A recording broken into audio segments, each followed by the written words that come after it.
What is going on, NFC South Roundtable? We are back at it here to preview Week 5 of the 2024 NFL season. If you guys missed us live, which if you did, by the way, make sure you guys go ahead and check that out after this video. We are live every single Tuesday at 7 p.m. Eastern, but we did just recap Week 4 of this season. So you guys want to make sure that you go ahead and check that out. But before we start breaking down Week 5, we hear each of these creators' thoughts. Do want to give a massive shout out to the sponsors of this video and the channel all football season long. Those are our buddies over at BetUS. Right now, when you guys sign up on their website or use their mobile app, you guys can get an exclusive limited time offer of a 150% sign-up bonus on your first deposit, followed by a 125% sign-up bonus on your next 2 deposits, all the way up to $2,000. That is a deal. You heard that right. That is a deal on your first 3 deposits. Who else is doing that for you? No other damn sportsbook on the platform. All you got to do when you sign up is use that promo code YouTube150 like you see on the screen. That again is YouTube150. BetUS, they have the best payouts in the industry. They can give you a 200% crypto deposit bonus, fastest payouts in the industry, and they can give you your very own personalized account manager. Remember that supporting the sponsors that support the channel directly supports each and every single creator that you see on the screen right now, but also supports everybody at Roundtable Sports. But most importantly, remember to play smart and play responsible. Never bet more than you can afford to lose. Never bet to put food on the table. Never bet in order to pay your rent. Only bet to have a little bit of extra fun for the upcoming football season. And if you or somebody you know or somebody you love is dealing with an issue, please reach out and get the help that you need. You actually can go to BetUS's website and they will actually have a dedicated section in order to help you out with your gambling problem. So again, shout out to BetUS. But without further ado, let's just start hopping into these games here for Week 5. And TJ, I want to start with you. You guys are going to be playing against the Chiefs. You're coming off of 2 back-to-back losses. You're going up against one of the only undefeated teams still left in the NFL. Obviously, a tough matchup for you guys. But let me know what you think about this game. Yeah, it's going to be a tough matchup. I mean, anytime you go up against the back-to-back world champs, I mean, you got to pack a lunch here. Playing in Arrowhead is one of the best home field advantages in not just the NFL, but all the sports. And the Saints are coming off a 2-game losing streak here. But they got to find a way to knock off the Kansas City Chiefs. The Kansas City Chiefs, they lost Rashee Rice, who was really playing well this season. He has a torn ACL. They already lost Hollywood Brown for the year. So those are 2 top targets for Patrick Mahomes. But, you know, Patrick Mahomes has learned to be able to use what he has. I mean, he went out there and went to the Super Bowl with Sky Moore and Kadarius Toney last year, you know. So I'm not going to just look at that. The Saints got to take advantage of it. They got to be able to get pressure on Patrick Mahomes by sending 4. You do not want to blitz Patrick Mahomes. And these linebackers and cornerbacks and safeties, they're going to have to do a better job at tackling. I mean, over the last couple of weeks, I mean, the tackling has been spotty at best. You're probably going to be without some top defensive players, but nobody is going to say, oh, the Saints are missing Demario Davis or probably Tyrann Mathieu. Let's go ahead and take it easy on them. You got to find a way to win this football game. But I think that the Saints can. I think if you combine desperation, I think that if you combine the fact that, you know, maybe they'll play a little bit more disciplined. And even though he has a losing record versus Kansas City, I mean, Derek Carr is familiar with the Kansas City Chiefs from his time with the Raiders. You know, I think that may pay dividends. So I got the Saints winning this football game in a very, very close one, but trying to find a way to win this football game. I got them winning by 1 point. Ooh, 1 point, a close one. Okay, but you know what? The Chiefs have been playing close games all season long, so it doesn't matter who the opponents are. It always comes close. So realistic. Clay, let's go on over to you. What do you think about this Saints and Chiefs game? Yeah, I mean, the Chiefs are undefeated, but I don't think we've seen the best of Patrick Mahomes this year. I don't think Patrick Mahomes is playing the best of his ability right now. You know, 2-time league MVP, 3-time Super Bowl champ. Yeah, but right now he does not look like the regular Patrick Mahomes right now, in my opinion. the Chiefs defense has been stepping up. Obviously, there's been a lot of narratives that the refs have, been giving them the calls when needed, or at least at the worst time for the other team, and helping them stay unbeaten as well. But, they lose Rashid Rice, who seems to be was a go-to guy for Patrick Mahomes right now. In previous matchup, the Dennis Allen defense actually beat Patrick Mahomes back in December of 2020, which I think is the last time they played, but at the time they had Drew Brees. So that's a different story when you have Derek Carr back there. But I think the Saints in this one, with the defense being a bit shaky right now, I still think it's going to be close to what people think. I'm going to take the Chiefs in a win, but I think it's going to be 31-24. Ooh, 31-24. James, what do you think about this game? Yeah, I mean, look, this is going to be a big, big test here for the Saints, right? You lose back-to-back games. You now have to go into Kansas City and play the Chiefs. That's not going to be an easy game under any circumstances. But I do agree with Clay and TJ here, where it's like, man, the Chiefs have not looked like the same dominant football team as they have looked in years past. Rashid, now again, to everybody else's point, Rashid Rice was their most targeted guy this season. He is now out with a torn ACL. Travis Kelce has not looked the same. Mahomes has 5 interceptions so far this year through 4 games. Like, the Chiefs have looked very vulnerable. And in fact, I'm going to go ahead and give the Saints the win here.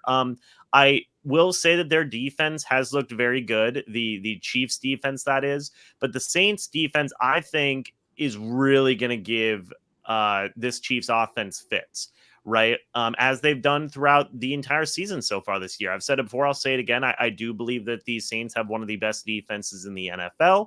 And yes, it is Patrick Mahomes. Yes, it is the Kansas City Chiefs offense, but like, the Saints have proven that they can, it doesn't matter what quarterback they're playing, right? They're going to make most quarterbacks' lives miserable, especially whenever you consider that Travis Kelce hasn't looked very good this year. Rashid Rice is now hurt.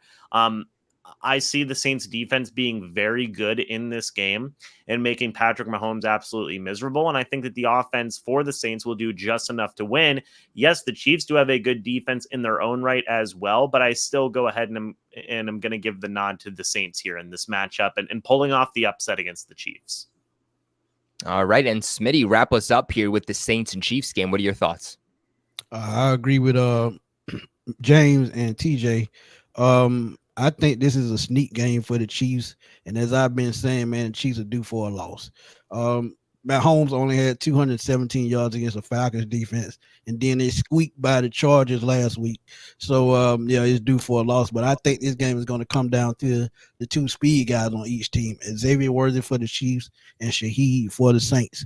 If one of those guys get it going early and make big plays, I think that's going to be a deciding factor because Alvin Kamara is a little nicked up. The Chiefs are limping at running back as well. So whichever quarterback can find their speed guy, I think is going to be key to this game. And also, can the Saints, can they contain Chris Jones? That's going to be a key point to this game.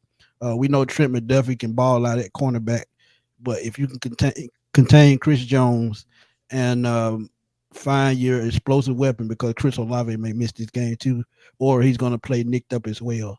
So I think whoever finds the speed guy is going to win this game. I'm going to take the Saints in this game because, as I said, the Chiefs are due for a loss, and this could be the one. So I'm taking the Chiefs on the road 24-17. Hey, also be on the lookout for second-year player Kendre Miller, man. He's been on IR for the last couple of weeks, but man, he has been impressive when he's been in a game. So Kendre Miller is supposed to be back this week, so that can kind of help Alvin Kamara a little bit. I mean, he's a special player when he's out there. Yeah, like I said, the Chiefs, I mean, they're undefeated, but they've played close games every single week, and it just seems like comes down to the wire, and they just get this random call by the refs that helps just squeeze them into that win column. So definitely going to be interesting to see how the Saints are going to match up here. But Clay, let's move on over to you because you guys are playing the Bears. The Bears haven't looked like the team that everybody expected them to, especially offensively with Caleb Williams, that dynamic wide receiver trio, Swift in the backfield. They just do not look like a dominant team, and this could be an opportunity for your Panthers to get back in the win column.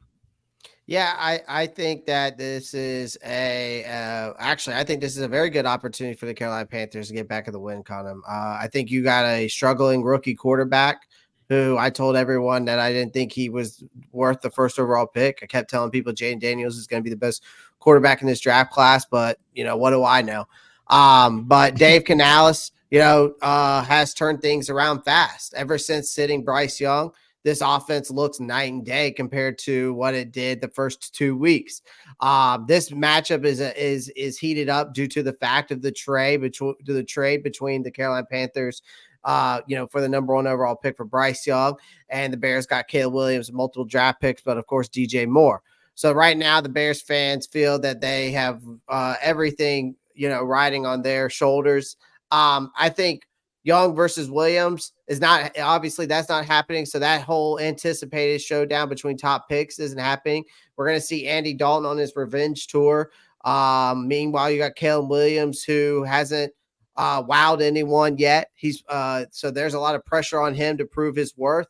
But the problem is right now for the Carolina Panthers is they've got the injury bug, right? You lose key players like Shaq Thompson, Josie Jewell, who plugged those holes up in the run game, which DeAndre Swift, who looked good against I think they played the Colts last week, if I'm not mistaken. So, but the NFL, doesn't care. It's about the next man up and or not the next loss down. So despite these issues, I think the Panthers could snag a win here. I think that Canales has turned this offense around.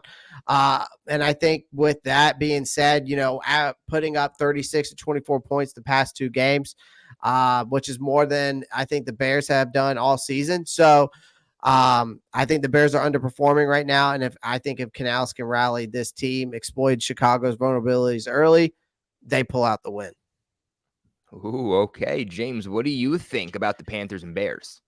Like I said in the live stream earlier, I think this Panthers team is really starting to show that they can be competitive, especially on the offensive side of the ball. I'm going to give the Panthers the win in this game. I said it before we started recording, but the Andy Dalton revenge tour continues. And I think this time he'll result in a win. Look, I've really liked what I've seen from this Panthers offense the past 2 games. Again, Deontay Johnson looks like a number 1 wide receiver. Chuba Hubbard looks like a great running back. The offense just has such a great balance. Defensively on the side of things, look, I do know that the Panthers are dealing with so many decimating injuries regarding Derek Brown and Shaq Thompson being both out for the entire year, but to Clay's point, this has been a Bears offense that has not shown a lot of life, especially given all the different types of additions that they've made with DeAndre Swift, Keenan Allen, Roma Dunze, and some of the other talent that they've had in that wide receiver room. I do think DJ Moore in there as well. Caleb Williams has shown like he has looked like a rookie quarterback. I do think the Panthers will be able to take advantage of that. I think if this does turn into a battle where the Bears offense is going to have to keep up with the Panthers offense, I give the Panthers offense the nod in that scenario. So I do think the Panthers will win this game and continue to show some really, really good things after that just abysmal 2 weeks that they had to start off the season. Smitty, what do you think about this matchup? I agree with the fellas, man. I think this is going to be a so-called trap game, but I feel like Andy Dalton is going to be the difference in this game. Chuba Hubbard has been running out of his mind the whole season, and the Bears do have a good defense, but if they don't put up any points, their defense is going to be tired at the end of the game. So I'm taking the Panthers in this game, and I think Andy Dalton has another 300-yard game only because I think by the fourth quarter, the Bears defense will be worn down because I don't think Caleb Williams can keep up, and this offense can put up the points to keep up. So I think the Panthers steal one from Chicago, and I'm taking them kind of big in this when I say 30-17. Ooh, 30-17. All right, TJ, what do you think? Well, I got the Panthers winning this football game. Somebody need to market those Red Rifle Revenge Tour T-shirts. I think they'll sell in Carolina. But I'll get on that, TJ. Hey, but in all seriousness, look, I just don't believe in Caleb Williams. I never seen a quarterback with his type of personality work out in the National Football League. He seems more of a me guy instead of a we guy, and I just think that type of personality is going to be way on the team thin. So I'm not really sold on them. I think that the Carolina Panthers, they've improved offensively. I think that Chicago probably is going to be looking at Carolina, it's the Panthers, and they're not taking into account that this offense looks much better with Andy Dalton at the quarterback. Yes, they lost some players defensively, but they're still out there working hard, man, trying to be competitive. So I got the Carolina Panthers winning this football game and the Andy Dalton revenge tour, in full motion. A lot of expectations being put on the Panthers this week. Can they get the dub? Can they get back into the win column, which I think you guys really need in terms of momentum? Only time is going to tell. But now let's get into the matchup of the week. Another in-division matchup. And Smitty, you just so happen in back-to-back weeks to be on the receiving end of that. We are talking about Falcons. We are talking about Bucs. This is going to be one interesting game and could have a lot of implications here down the road for the NFC South. So we're going to give the floor to Smitty. We're going to give the floor to James. And Smitty, we'll start with you on your thoughts about this matchup. This is going to be a very tough matchup, man. The Bucs have been playing out of their mind all season. They had a setback in Denver, but they came back against an even better team last week against the Eagles. But this game, man, I think Kirk Cousins and that offense is going to have to wake up.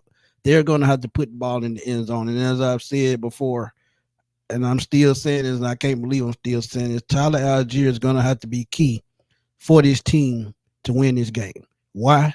Because the defense is playing pretty good, and they're going to have to keep that offense off the field. They're going to have to control the clock. And if they can do that, they have a great chance to win. Also, you talk about secondary play.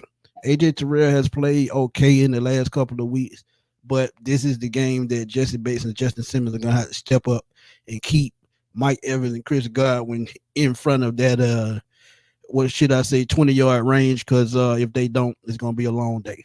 So the defense has to step up against these Tampa Bay receivers, because they also have Trey Palmer, if I'm correct. He's a speedster, and these wide receivers, man, they can move down the field, and this secondary is going to have to keep up. But again, control the clock, run the football, and I think that's going to be the key to this game. All righty, and let's get into you, James. What do you think about this matchup? Let me tell you why the Falcons suck, okay? I'm joking. Listen, this is going to be an interesting game, right?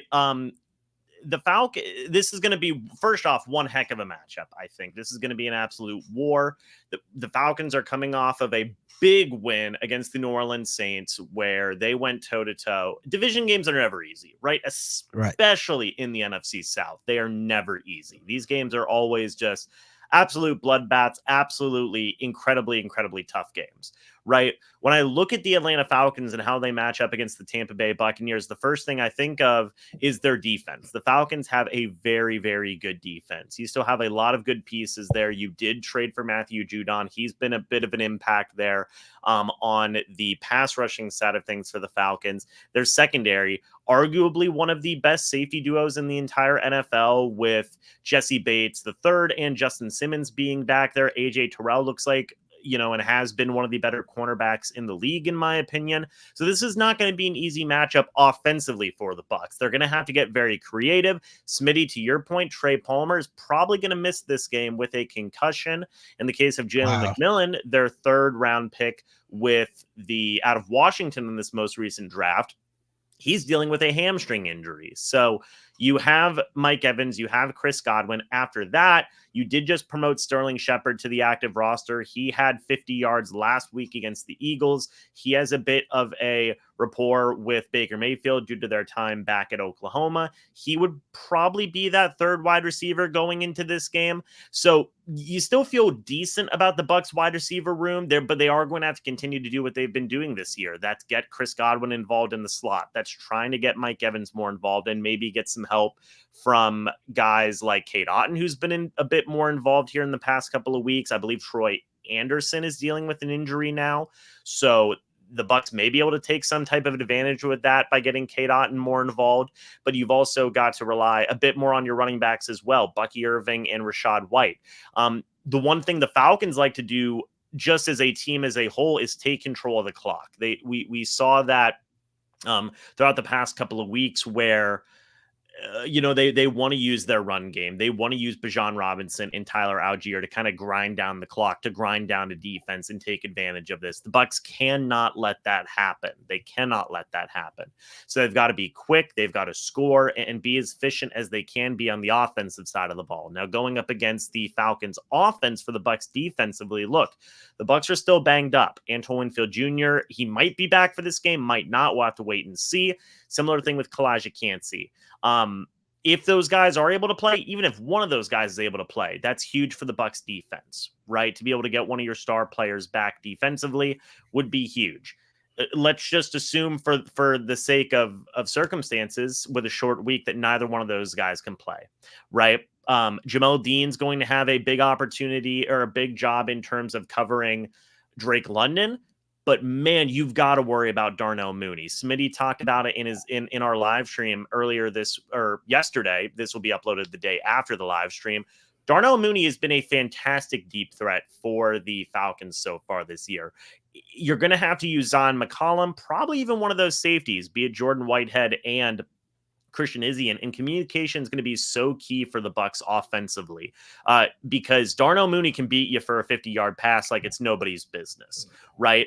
And if you let that happen, if you get behind and Kirk Cousins starts slinging the rock and starts throwing those deep balls, it can quickly become a long day because the Falcons are a team where if they get ahead, they can very quickly clamp down defensively and grind out a clock offensively. So you cannot let the Falcons get off to a hot start early. For the Bucs case, you need to take control of this game early by scoring some quick points and have the Falcons play from behind, because the Falcons are a grittier team where if they get a lead early, it's going to be tough for teams to really battle in and battle back once they kind of pin their ears back and settle into kind of the groove of grinding out the clock running wise offensively and just playing some sound defense. So for the Bucs, again, use Godwin, use Evans, get the running backs involved offensively. Defensively, look, you got to make Kirk Cousins uncomfortable. The Falcons have had some nagging injuries on their offensive line. Kirk Cousins has not looked great this year. He still looks like a guy who's recovering from his Achilles injury that he had suffered last year. If you let Kirk Cousins get comfortable, if you let him sling some deep passes to Darnell Mooney, because they're going to take their chances, right? That it's inevitable, right? You got to be sound communication in the secondary, try and get some pressure and build off of that momentum that you just had with a 6-sack game against the Eagles. Vita Vea being in this game, I think, is going to be very huge. And you've got to get after Kirk Cousins, force him to make some mistakes, because if you let them take those deep shots, if you let them, more importantly, grind out the clock with Bijan Robinson, with Tyler Algier, it can be a very long day. So that's going to be some of the keys to victory here for the Bucs, in my opinion, is making sure the Falcons aren't able to take control of this game and still being quick and efficient on offense, much like what they showed last week against the Eagles. All right, TJ, let's go to you. What do you think about this in-division game? Yeah, I think it's going to be a tough game.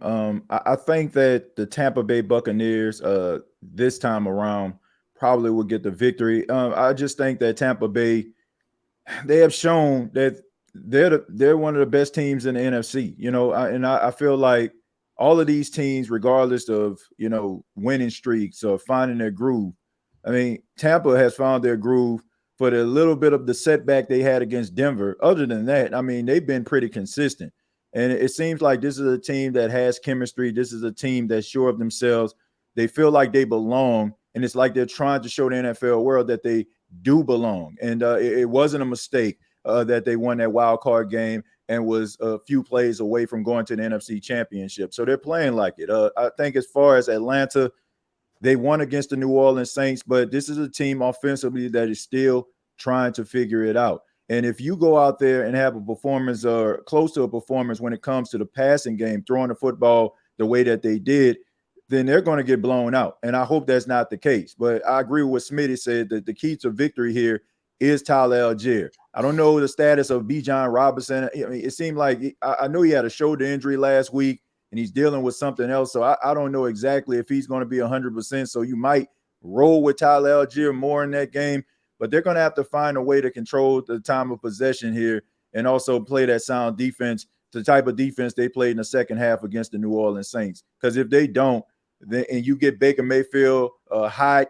you know, Mike Evans start catching passes over players, it's going to be a buzzsaw. And despite the fact that this game is in Atlanta, when you're going up against divisional foes, home field advantage doesn't matter because everybody understands each other's tendencies. All right. And lastly, Clay, why don't you wrap us up? Yeah, I think the key in this is going to be the Buccaneers defense. They're only giving up 20 points per game right now.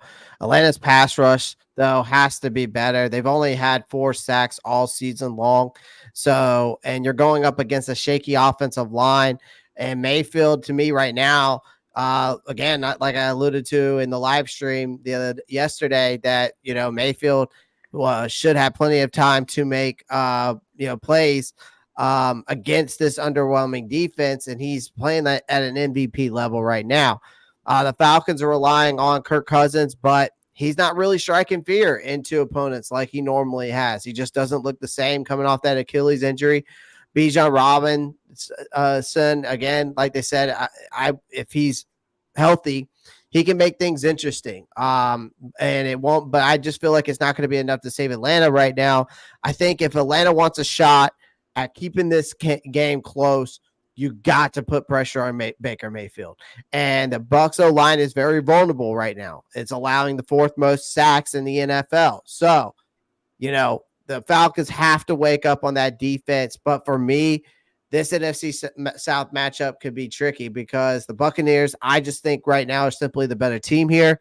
I expect Tampa Bay to take control of this game, win comfortably. I think a final score of 27-17 for the Tampa Bay Buccaneers.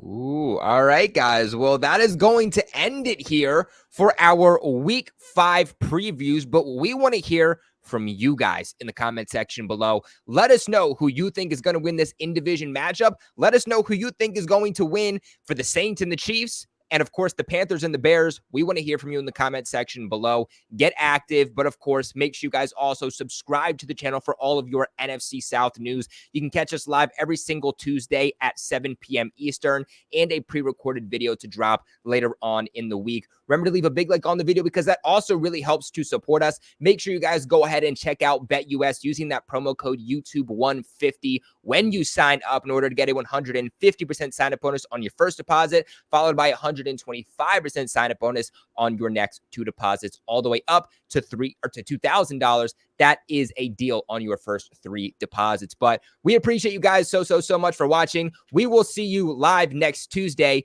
to talk about how these matchups went. But until then, stay safe.